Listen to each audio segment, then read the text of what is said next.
오늘 우리에게 주시는 하나님의 말씀, 신약의 한 군데, 구약의 한 군데 보겠습니다. 먼저 구약 성경 보겠습니다. 구약 성경 출애굽기 20장 12절의 말씀입니다. 여러분들에게 읽어드리겠습니다. 내 부모를 공경하라. 그리하면 내 하나님 여호와가 내게 준 땅에서 내 생명이 길리라. 한 군데 더 봅니다. 이번에는 신약 성경 에베소서 6장 1절부터 3절까지 여러분들에게 읽어드리도록 하겠습니다. 자녀들아, 주 안에서 너희 부모에게 순종하라. 이것이 옳으니라. 내 아버지와 어머니를 공경하라. 이것이 약속 있는 첫 계명이니 이로써 내가 잘 되고 땅에서 장수하리라. 하나님의 말씀입니다. 아멘. 오늘은 어버이 주일입니다. 우리가 어머니 또 아버지 말을 듣기만 해도 우리의 마음이 정말 찡하고 울리게 됩니다. 특별히 우리 어머니를 기억할 때마다 어머니의 희생과 사랑, 또 온유와 겸손 우리가 기억하면서 우리가 참 잘 모시지 못한 아픔이 우리 속에 있습니다. 아마 보통의 사람이라고 하면 다 그와 같은 마음을 가지고 있으리라 생각합니다. 우리가 말씀을 나누기 전에 이 어버이 주일에 특별히 어머니의 마음이란 다 아시는 곡들 우리가 함께 먼저 부르시고 말씀 나누겠습니다. 나 실제 괴로움 다 잊으시고 길을 제밤 낮으로 애쓰는 마음 진자리 마른 자리 가라뉘시며 손발이 다닳도록 고생하시네. 하늘 아래 그 무엇이 넓다 하리요. 어머니의 희생은 가히 없어라. 모든 사람들은 행복을 추구하며 삽니다. 우리 자신들이 행복을 추구하고 살고 우리 자녀들이 행복하게 살기를 간절히 소망합니다. 그래서 한때 대한민국에서는 행복하세요라고 하는 말이 유행이 되어서 우리가 앤서링 머신의 맨 마지막에 행복하세요라고 하는 말을 남겨두기도 한 적이 있었습니다. 모든 사람이 본능적으로 복되고 행복한 삶을 추구하는데 하나님의 말씀은 너무나도 분명하고 확고하게 어떻게 하면 우리가 가장 복되고 행복한 삶을 살아갈 수 있는가? 행복에 이르는 길, 복된 길에 이르는 지름길을 우리에게 말씀하고 있습니다. 그것이 곧 부모님 공경하는 것임을 오늘 본문의 말씀을 통하여 알 수가 있습니다. 출애굽기 20장 12절에 이렇게 기록되어 있죠. 내 부모를 공경하라. 하나님께서 우리에게 10계명을 주실 때에 하나님을 향한 계명을 4개를 주시고 우리 사람과 사람과의 관계에 대한 계명을 6개를 주셨습니다. 그 중에 제일 첫 번째 계명이 바로 5계명인데 그 5계명이 뭡니까? 내 부모를 공경하라는 계명입니다. 이렇게 말씀하신 것뿐만 아니라 이어서 이렇게 말씀하셨습니다. 내 부모를 공경하라. 그리하면 내 하나님 여호와가 내게 준 땅에서 내 생명이 길리라. 내게 준 땅에서 내 생명이 길리라 라고 하는 것은 상징적인 말씀인데요. 하나님께서 너에게 복을 주실 것이다. 이게 약속 있는 첫 계명이잖아요. 우리에게 주신, 인간에게 주신 계명, 6번째 계명, 약속 있는 첫 계명. 내 부모를 공경하라. 그리하면 너희가 이 땅에서 복을 받게 될 것이다. 또 우리가 조금 전에 읽은 본문의 말씀이죠. 자녀들아, 주 안에서 너희 부모에게 순종하라. 이것이 옳으니라 그랬어요. 내 아버지와 어머니를 공경하라. 이것이 약속이 있는 첫 계명. 우리가 출애굽기 20장에 있는 말씀 첫 계명이니 이로써 내가 잘되고 땅에서 장수하리라. 내가 정말 복되고 행복한 인생을 살아가게 될 것이다. 많은 사람들이 복을 추구하고 행복하게 살기를 원하지만 얼마나 부모님 공경하기를 어렵고 힘들어하면 하나님께서 인간에게 주신 계명의 첫 번째로 주셨겠습니까?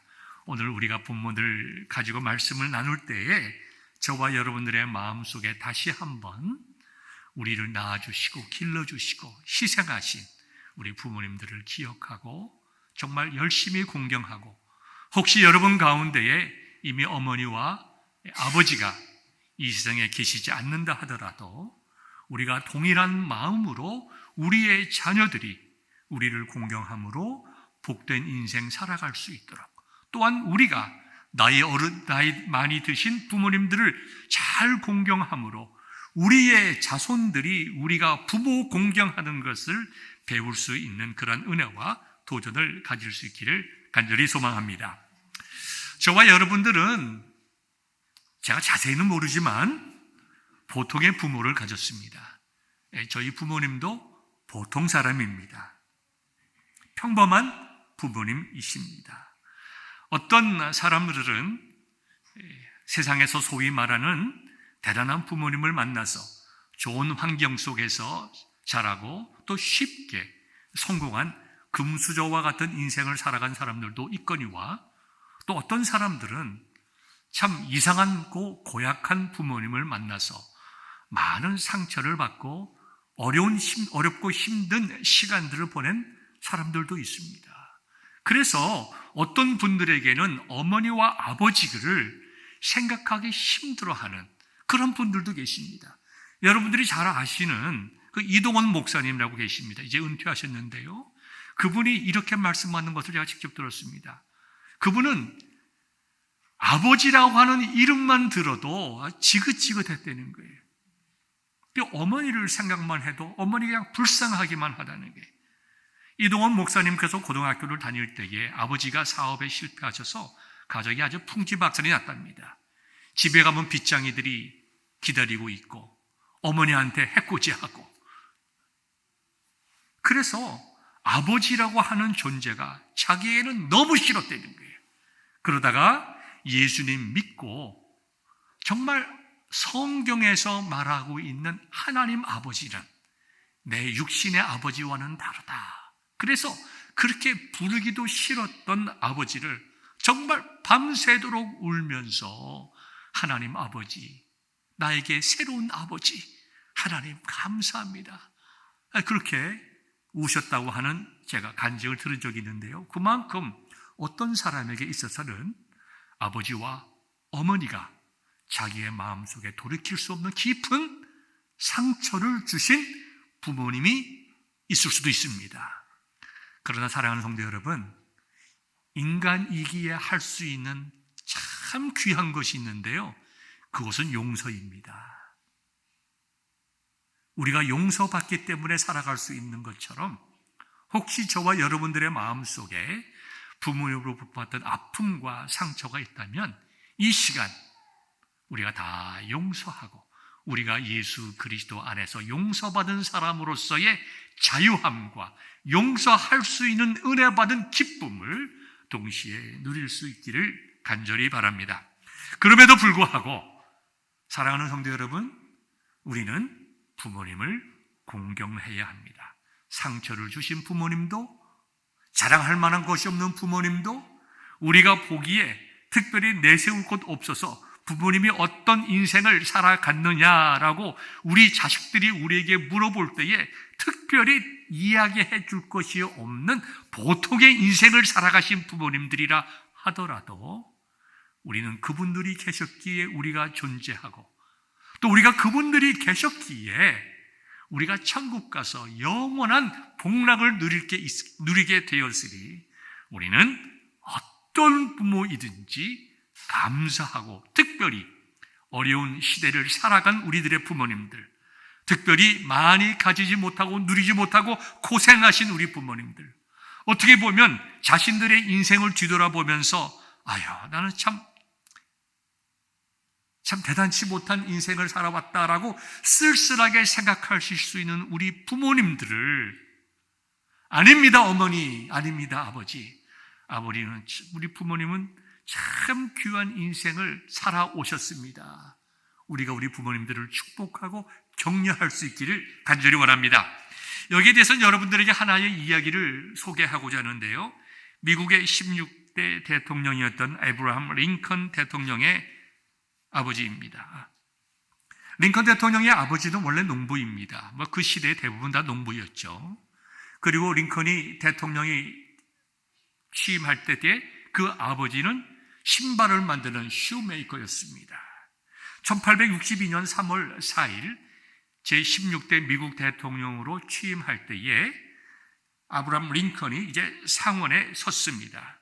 그때에 여러 상원 의원들이 마음이 상했습니다.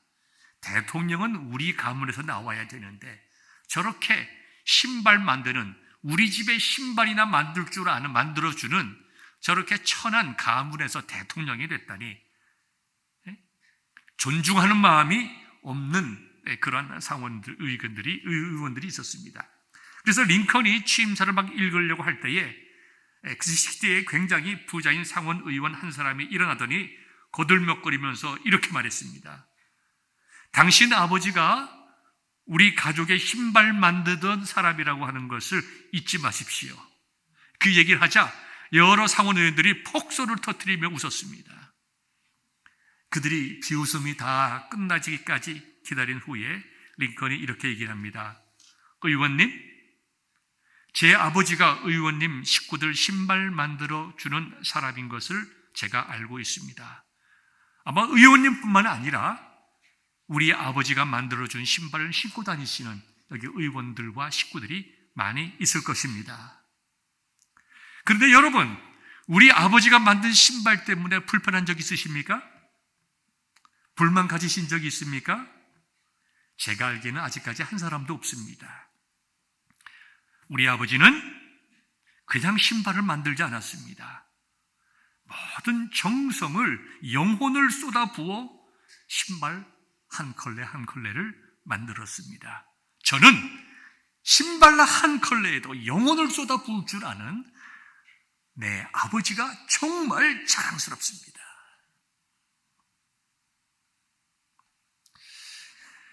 상원 의원들은 말문이 막혔습니다.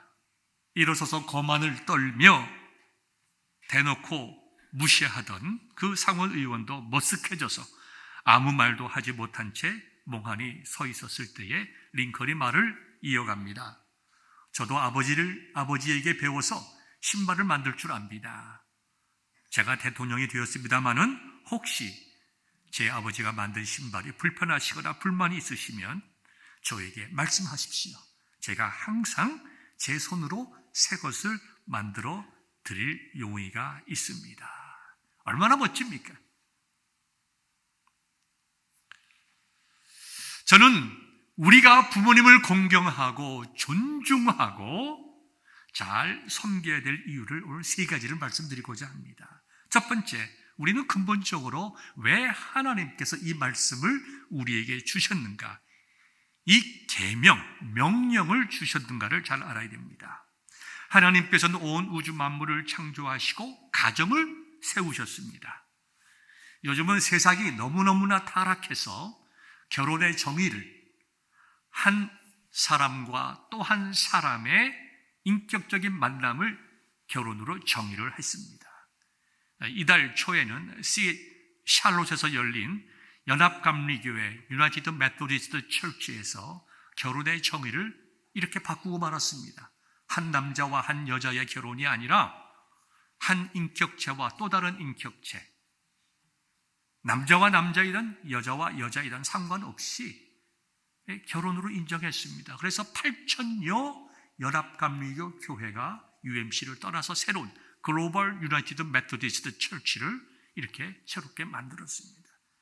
세상이 이렇게 하나님 앞에 타락하고 범죄하지만 하나님의 말씀은 우리에게 분명히 증거하고 있어요. 하나님께서 한 남자와 한 여자를 창조하시고 가정을 이루게 하셨습니다. 그게 성경이 말하는 가정이에요. 그리고 그 가정을 통해서 부모와 자식의 관계를 만들어 주셨습니다. 그리고 자녀와 부모와의 관계를 통해서 하나님께서 어떠한 분이신가를 알 수 있도록 하셨다는 것입니다. 그래서 하나님께서는 내 부모를 공경하라고 하셨지만 이 공경하라고 하신 이 말씀의 근본 배경 속에는 모든 인간들이 하나님을 공경하여야 하는 것을 기본 전제로 하고 있는 것입니다. 그래서 모든 인간들은 자기의 부모에게 공경함으로 하나님을 공경한다고 하는 것이 무엇인 줄 알고 부모가 자식을 사랑하는 것을 통하여 하나님이 어떻게 우리를 사랑하는 것을 깨닫게 하셨던 것입니다. 하나님께서 세우신 하나님의 법이요 하나님께서 세우신 축복의 통로이기 때문에 우리는 이 부모님 공경에 대해서 근본적으로 하나님께서 주신 약속에 근거하여 이 말씀을 이해하여야 합니다. 그러므로 부모의 권위는 하나님께서 주신 것입니다.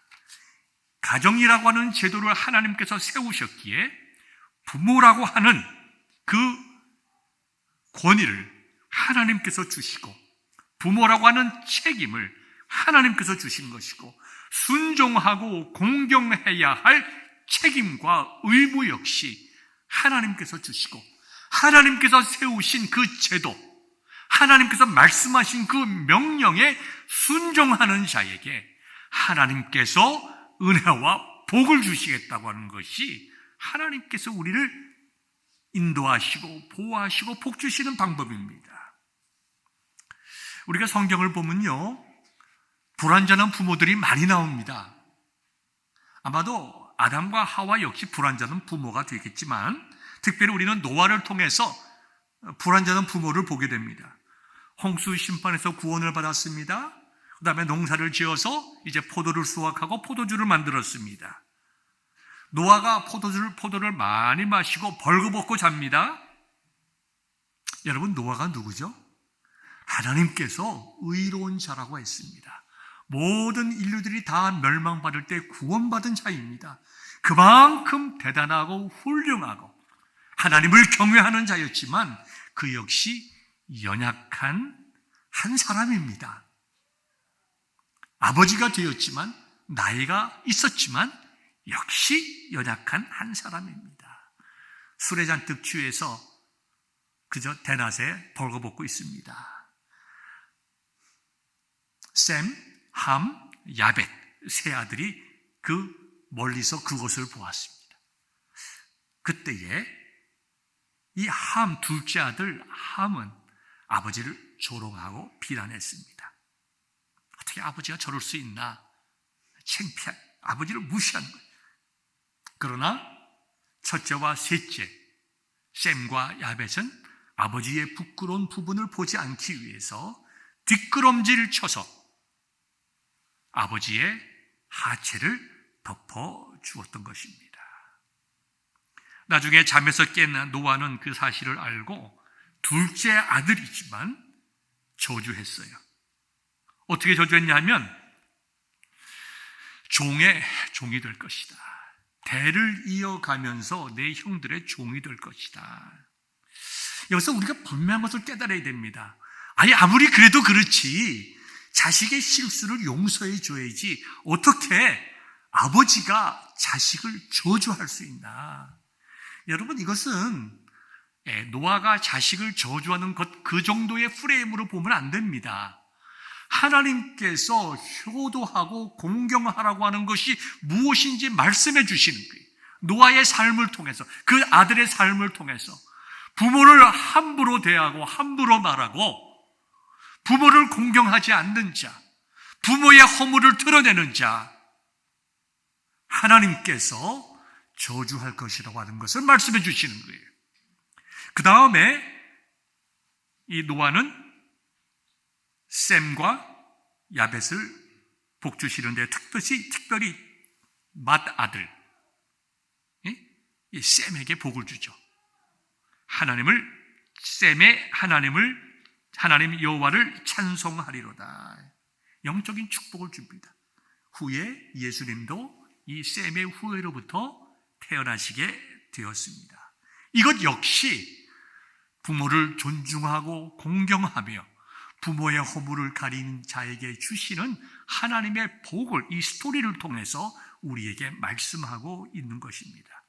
분명히 노아가 실수했습니다. 부모로서 좋은 모범을 보이지 못했습니다. 그럼에도 불구하고 아버지의 권위를 무시하는 자녀들은 정말 부모의 저주, 하나님의 저주를 받을 수밖에 없고, 부모의 허물과 연약한 점, 잘못한 점, 우리에게 준 상처가 많다 하더라도 그 부모를 이해하고 용납하고 그것을 가려줄 줄 아는 자녀들에게는 하나님께서 은혜와 복을 주시겠다고 말씀하신 것입니다. 여러분, 우리가 성경을 보면요, 완벽하지 못한 사람들이 많이 있습니다. 하나님의 마음에 합한 다윗이었지만 그 역시 우리아의 아내 밧세바를 취하고 이를 숨기려고 살인까지 했습니다. 그 다음에 여러분들이 잘 아는 여러 사람들, 많은 이야기를 하지 않더라도 여러 사람들, 아브라함 역시 믿음의 정말 조상이었지만 하나님에 대한 믿음이 연약해져서 자기 여종 하갈을 취하고 그 하갈 때문에 가정에 어려움이 생기게 하고 자기 아내를 빼앗길까 봐서 아비멜렉에게 정말 거짓말하는, 자기 아내를 사촌 누이라고 얘기하기까지 하는 그와 같은 허물과 실수가 있는 사람. 여러분, 위대한 하나님의 사람 다윗도, 의롭다고 인정받은 노아도, 믿음의 조상 아브라함도 다 인간적인 실수와 연약한 점이 있었다고 하면 보통의 부모님인 우리의 부모님들 얼마나 허물 많은 인생을 살으셨겠습니까? 우리가 우리 부모님들이 허물이 많다라고 이야기하기 이전에 우리 자녀들이 우리를 보면서 내 아버지, 내 어머니는 허물이 많다고 이야기하기 전에 우리 스스로 우리 자신들을 볼 때에 얼마나 허물이 많습니까? 얼마나 허물이 많아요. 그럼에도 불구하고 우리의 자녀들이 우리를 사랑해 주는 것 얼마나 감사합니까? 우리가 그것을 생각한다고 하면 우리는 우리의 부모님들에 대해서 진심을 다하여 정성을 다하여 우리가 사랑하고 존중하고 공경하여야 합니다. 또 우리가 부모님들을 잘 공경하여야 우리가 다른 모든 관계에서도 좋은 인생을 살아가기 때문입니다. 우리 옛말에 이런 말이 있죠. 효자 집에서 충신난다. 가정에서 부모를 잘 공경할 줄 알아야 사회에서도 어르신들을 공경할 줄 알고 부모에게 순종할 줄 알아야 공동체의 생활 속에서도 겸손할 줄 알고 부족하고 어려운 부모의 허물을 감추어 줄 알아야 우리의 직장 생활 속에서 윗 어른들의 사랑과 인정을 받는 것입니다. 부모와의 관계가 바르게 되지 못하면 세상의 모든 인간관계도 바를 수가 없습니다.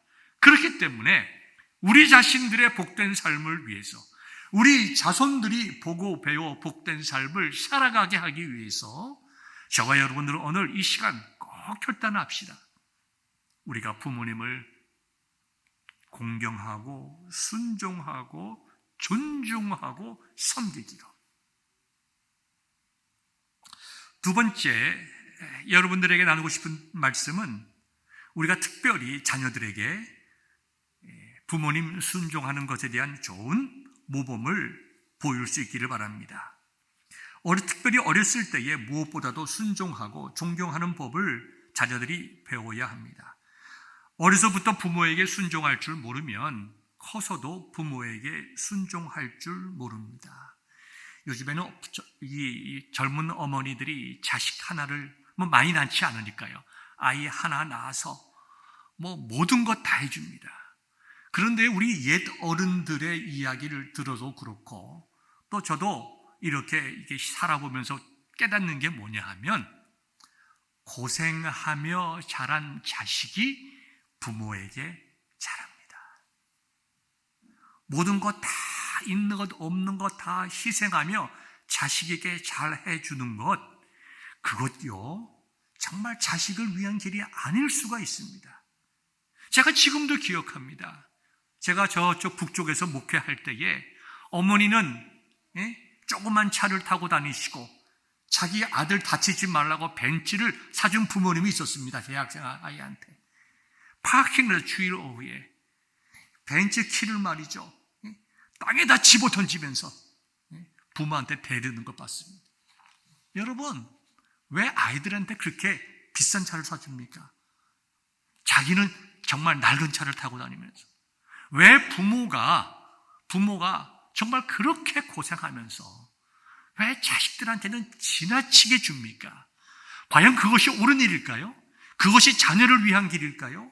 만약에 우리가 우리 자식들에게 하는 그 사랑과 정성과 희생에 10분의 1, 20분의 1만 하면 우리는 정말 세상으로부터 칭찬받는 효녀라고 얘기를 들을 것입니다.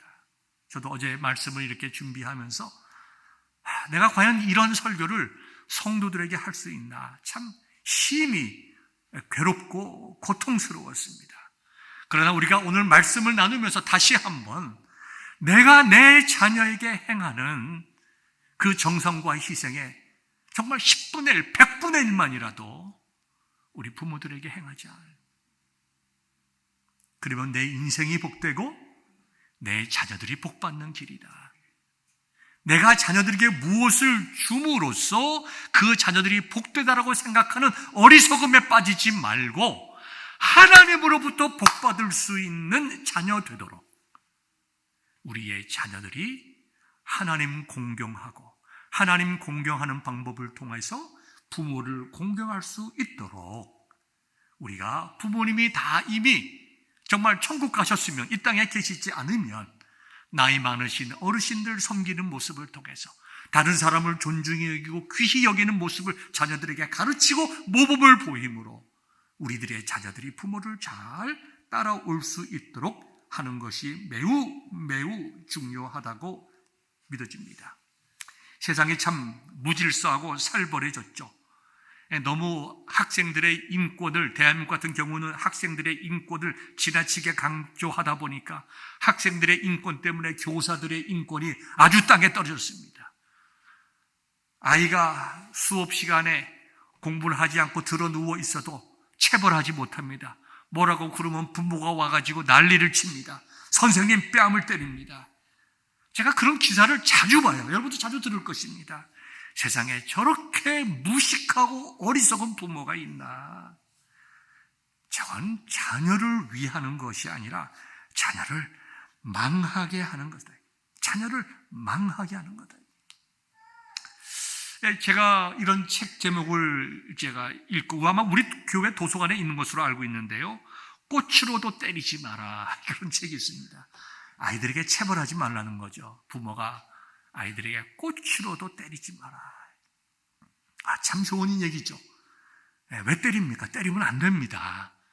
말로 우리가 참고 부모 됐으니까 하나님께서 우리를 참으시는 것처럼 오래 참고 참아야죠. 꽃으로도 때리지 말고 마음을 감동시키고 감화시켜서 아이들로 하여금 부모를 따라오고 순종하고 바른 길 가게 만들어줘. 그러나 이거는 원리입니다. 우리의 실생활 속에서 그러기는 매우 힘듭니다. 우리 자신들이 그러지 못했고 우리 자녀들이 그러지 못합니다. 왜 그렇습니까? 세상에 꽃으로도 때림을 받지 않고 자랄 만큼의 깨끗하고 순수하고 순종적인 인간이 이 세상에 없습니다. 태어나면서부터 우리는 노하는 것을 먼저 배웁니다. 그게 인간입니다. 그래서 성경은 분명히 말씀하고 있어요. 잠언서 13장 24절 보니까 매를 아끼는 자는 그의 자식을 미워함이라. 자식을 사랑하는 자는 근실이 징계하느니라. 잠언서 22장 6절에도 마땅히 행할 길을 아이에게 가르치라. 그리하면 늙어도 그것을 떠나지 아니하리라. 우리가 하나님께 순종하지 아니할 때에 하나님께서도 우리를 때리십니다. 때려도 심하게 때릴 수가 있어요. 왜 그럴까요? 우리가 하나님의 자녀들이니까.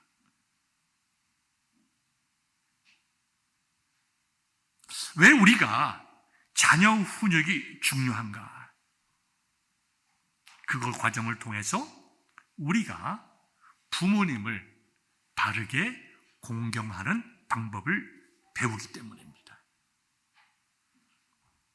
우리가 자녀들을 훈육할 때에 우리 자신들을 돌아보면서 내가 어떻게 부모님에게 했던가, 내 자식의 허물을 보면서 우리는 우리 자신들이 부모에게 했던 것을 뒤돌아보게 됩니다.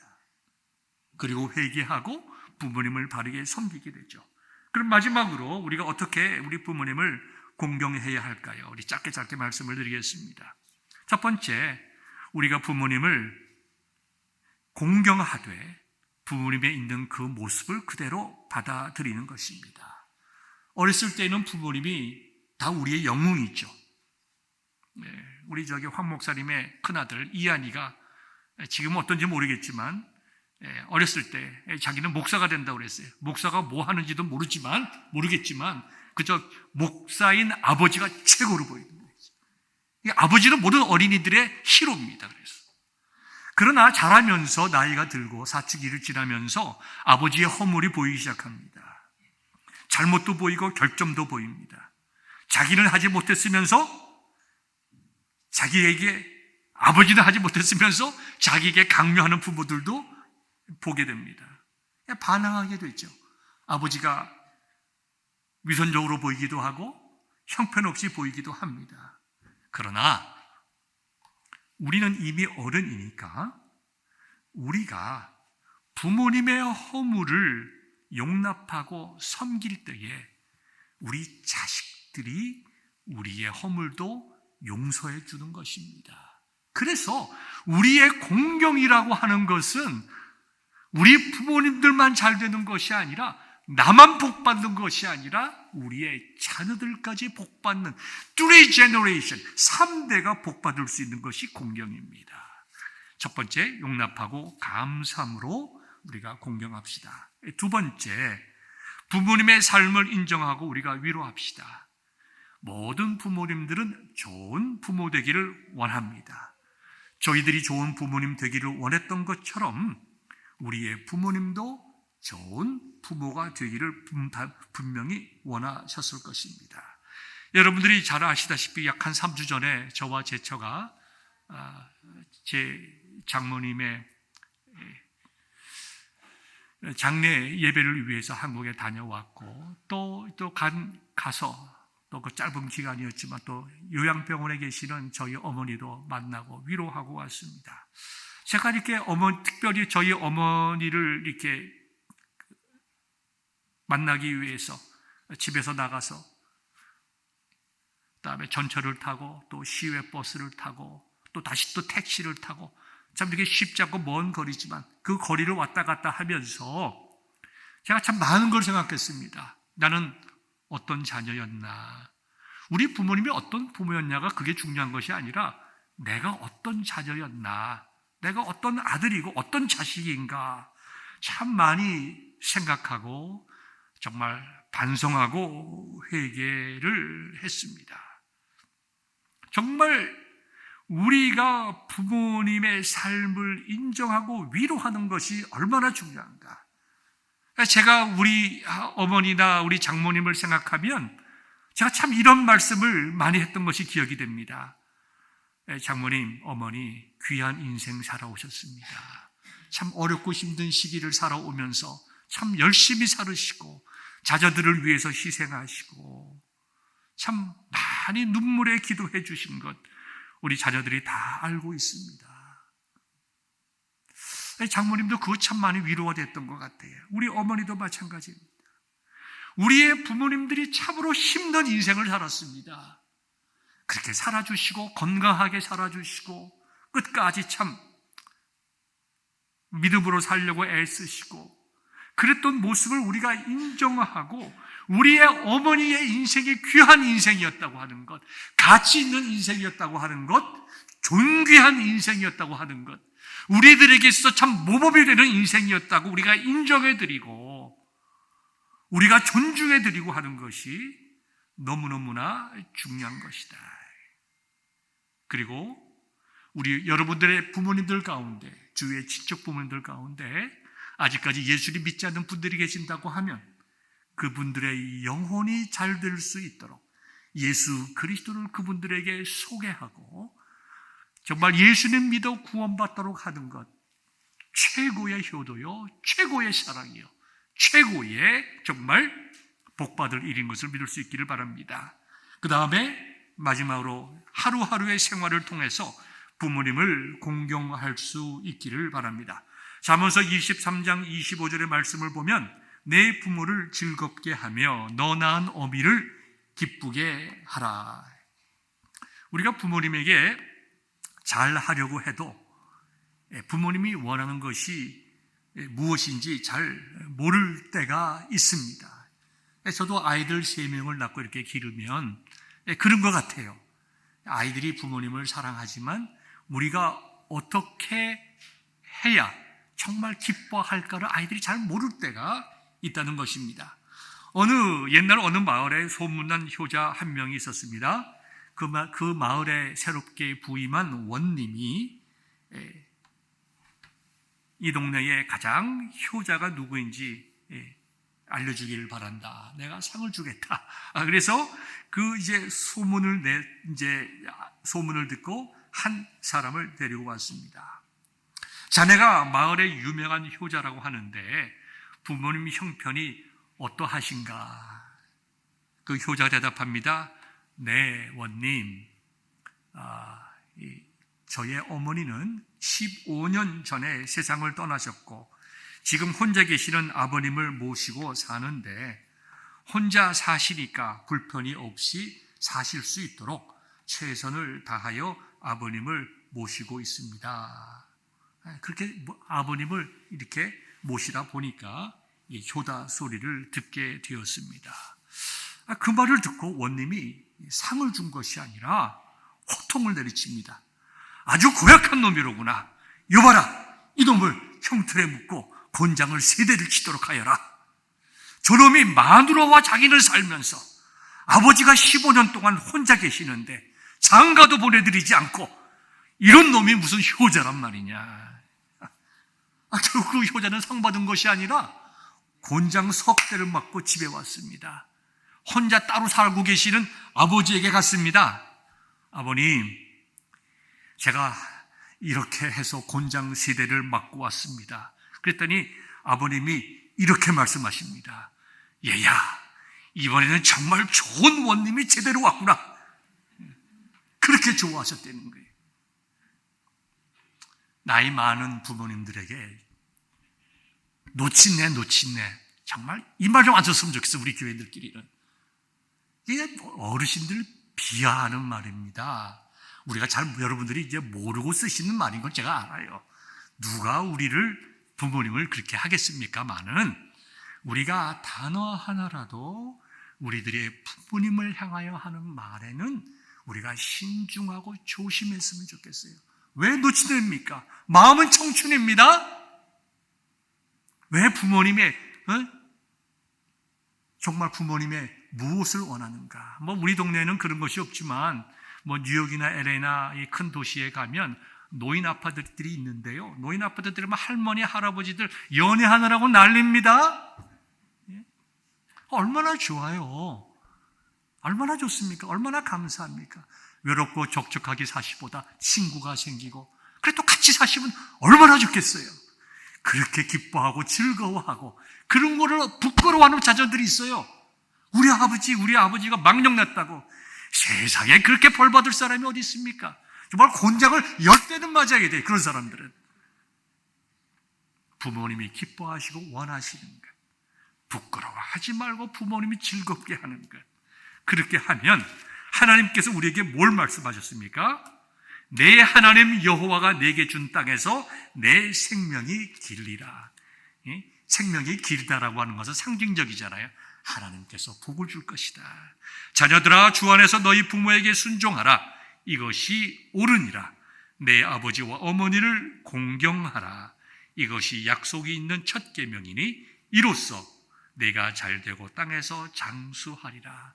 하나님이 내게 복을 주시리라.